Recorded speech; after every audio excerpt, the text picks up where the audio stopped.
চিংড়ি মাছ বাটা করব। এখানে কুচো চিংড়ি নিয়েছি, যে বেছে ধুয়ে নিয়েছি, আর এই পেঁয়াজ কুচিয়ে নিয়েছি একটা, দুটো শুকনো লঙ্কা। মাছটাকে একটু নুন হলুদ মাখিয়ে নেব। এই যে নুন দিলাম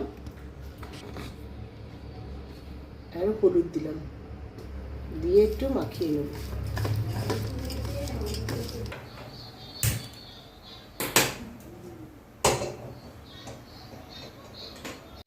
এবার কড়াইতে তেল দেবো।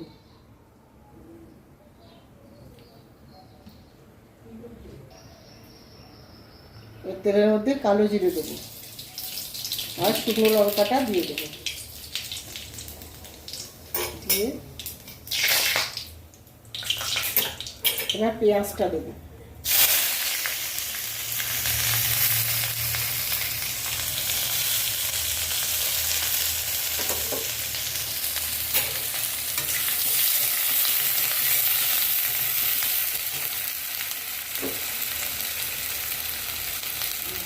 এর মধ্যে একটু নুন দেবো, একটু হলুদ দেবো,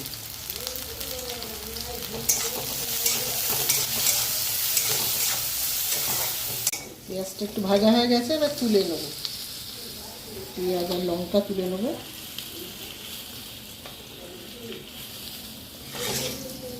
এবার এটা পাটার মধ্যে দেবো। তেলে চিংড়ি মাছটাও ভাজবো। চিংড়ি মাছটা দিয়ে দেবো।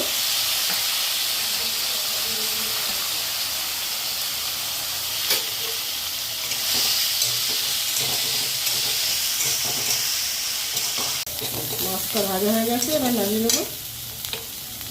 নিয়ে এবার পাটাতে ঢালবো।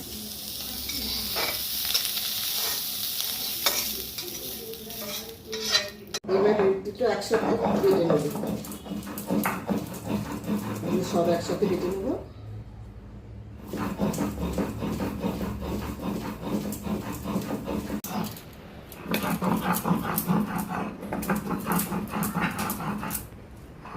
বাটা হয়ে গেছে, এবার তুলে নেবো।